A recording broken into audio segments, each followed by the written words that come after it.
जगन्नाथ कण्ठशोभितकौस्तभ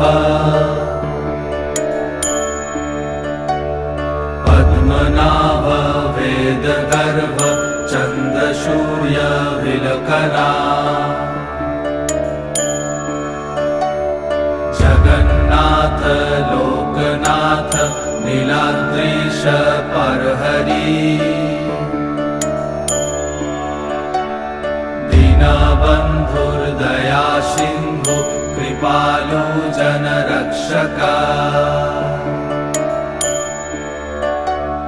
कम्बुपाणि चक्रपाणि पद्मनाभ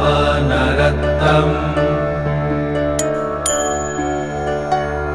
जगत्तं पालको व्यापी सर्वव्यापी सुरेश्वर